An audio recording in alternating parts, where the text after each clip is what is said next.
உலக சுற்றுலா தினம்.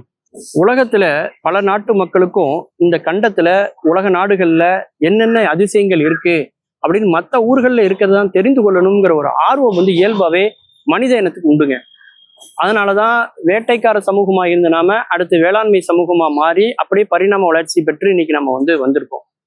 அந்த வகையில சுற்றுலா அப்படிங்கிறது எப்போ தோன்றிட்டுது அப்படின்னு சொல்லலாம்.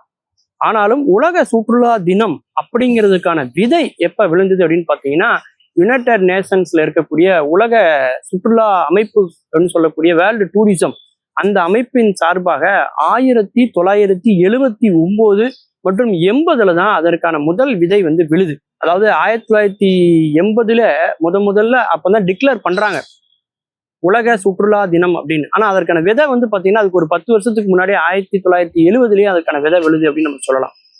அப்படி அந்த நாள் பாத்தீங்கன்னா ரொம்ப முக்கியமான ஒரு நாள். ஏன் அதை அந்த நாளை ஸ்பெசிஃபிக்கா சொல்லியிருக்காங்கன்னா, செப்டம்பர் 27 உலக சுற்றுலா தினமா அவங்க அறிவிக்கிறாங்க. ஏன்னா அதை பத்திய ஒரு முக்கியமான கூட்டம் நடந்த நாள் அந்த நாள். அதனால அந்த நாளை நினைவுபடுத்தணும் அப்படிங்கிறதுக்காக உலக சுற்றுலா தினமா அதை அறிவிக்கிறாங்க. எதற்காக இந்த சுற்றுலா அப்படின்னு பாத்தீங்கன்னா, ஒரு நாட்டினுடைய பொருளாதார வளர்ச்சியில மிக முக்கியமான ஒரு பங்களிப்பை கொடுப்பது எது அப்படின்னா இந்த சுற்றுலாத்துறை தான். அது மட்டும் இல்லை, அந்த மக்களினுடைய கலாச்சாரத்தை பிரதிபலிக்கக்கூடிய ஒன்று எதுன்னா இந்த சுற்றுலா. இந்த சுற்றுலாவின் மூலமா பல்லாயிரக்கணக்கான பேருக்கான வேலை வாய்ப்புகள் இதுல ஏற்படுது. அந்த உள்ளூர் மக்களினுடைய பொருளாதாரம் அது இதுல உயர்வதற்கான வாய்ப்புகள் இருக்கு.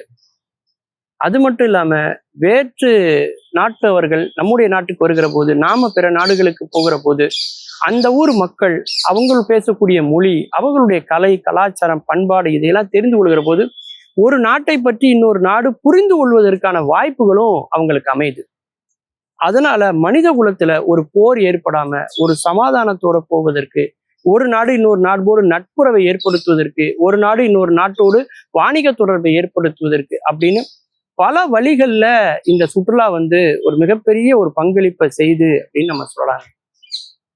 இந்த சுற்றுலா இன்னைக்கு பாத்தீங்கன்னா உலக நாடுகள் முழுக்க இன்னைக்கு பயணம் பண்ணக்கூடிய பயணிகள் இன்னைக்கு நிறைய பேரா இன்னைக்கு இருக்கிறாங்க.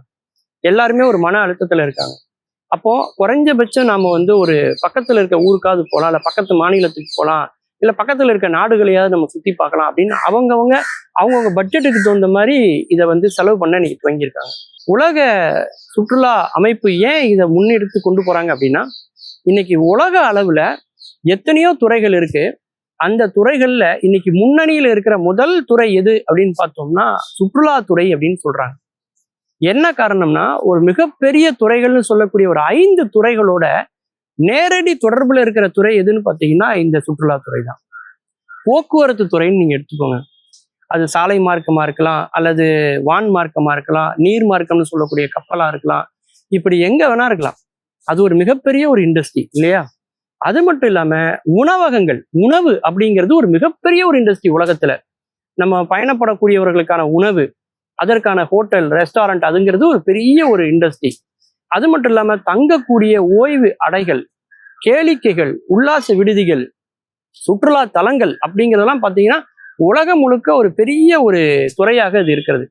இந்த எல்லா துறையும் ஒருங்கிணைக்கக்கூடிய துறையாக எது இருக்கு அப்படின்னு பார்த்தீங்கன்னா இந்த சுற்றுலாத்துறை தான் இருக்கு. ஒருத்தர் சுற்றுலா போனா மட்டும்தான் ஒரு வாகனத்தை பயன்படுத்த முடியும், ஒரு இடத்த தங்க முடியும், ஒரு இடத்த சாப்பிட முடியும், இடத்த சுத்தி பார்க்க முடியும் போது எல்லாத்தையும் கனெக்ட் பண்ணக்கூடியதா இது இருக்கு. அப்படிங்கிறதுனால இது ரொம்ப முக்கியத்துவம் வாய்ந்ததாக இன்னைக்கு பார்க்கப்படுது. அது மட்டும் இல்லைங்க, இந்த சுற்றுலாத்துறையினால பாத்தீங்கன்னா பல நாட்டினுடைய அந்நிய செலாவணி நம்முடைய நாட்டுக்கு வருவதற்கும் அது ஒரு பெரிய ஒரு வாய்ப்பா இருக்கனால சுற்றுலா தலங்களை மேன்மைப்படுத்தணும் அப்படிங்கிறதுக்காக அரசாங்கமும் எல்லா நாடுகளுமே பாத்தீங்கன்னா அதற்கான ஒரு அதிக அளவுல நிதியை திரட்டி அவங்க செலவழிக்கிறாங்க. இது எல்லாத்துலயும் பாத்தீங்கன்னா பல உலக நாடுகள்ல பாத்தீங்கன்னா பொது போக்குவரத்தை இந்த சுற்றுலால ஊக்குவிக்கிறாங்க. ஏன்னா சுற்றுலா அப்படின்னாலே எல்லாருமே அவங்களுடைய சொந்த வாகனத்துல போகும்போது அந்த இடத்துல ஒரு இட நெருக்கடி ஏற்படும். அந்த இடத்துல அவங்க இன்பத்தை அனுபவிக்க முடியாது, மகிழ்ச்சியா இருக்க முடியாது. அப்படிங்கிறனாலேயே பாத்தீங்கன்னா பல நாடுகள்ல நீங்க எந்த வாகனத்துல வந்தாலும் சரி ஒரு குறிப்பிட்ட தூரம் வரைக்கும் தான் அதுக்கு அனுமதி கொடுப்பாங்க. அதன் பிறகு பாத்தீங்கன்னா அவங்க ஒரு கப்பல்லையோ அல்லது ஒரு படகுலையோ அல்லது ஒரு சைக்கிள்லையோ அல்லது ஒரு சின்ன டெம்போ வண்டியிலையோ இப்படி அவங்க நாடுகளுக்குன்னு சில வாகனங்கள் வச்சிருப்பாங்க, சைக்கிள் வச்சிருப்பாங்க, இதுலதான் பயணப்படணும் அப்படின்னு அவங்க ஒரு சில திட்டங்களை வச்சிருக்கிறதுனால அது பொது போக்குவரத்தையும் அது ஊக்குவிக்கிறதுனால அது உலகத்துல வந்து குளோபல் வார்மிங் ஏற்படாமல் தடுப்பதற்கும் அது ஒரு பெரிய வாய்ப்பா அமையுது. அப்படிங்கிறனால இந்த சுற்றுலா உலகத்தையே வாழ வைக்கக்கூடிய ஒரு துறையா இருக்கிறதுனாலதான் செப்டம்பர் 27 உலக சுற்றுலா தினமா அறிவிச்சிருக்காங்க. மீண்டும் பல புதிய தகவல்களோடு அதில் அறியப்படாத பக்கங்களோடு உங்களை சந்திக்கிறேன். நன்றி, வணக்கம்.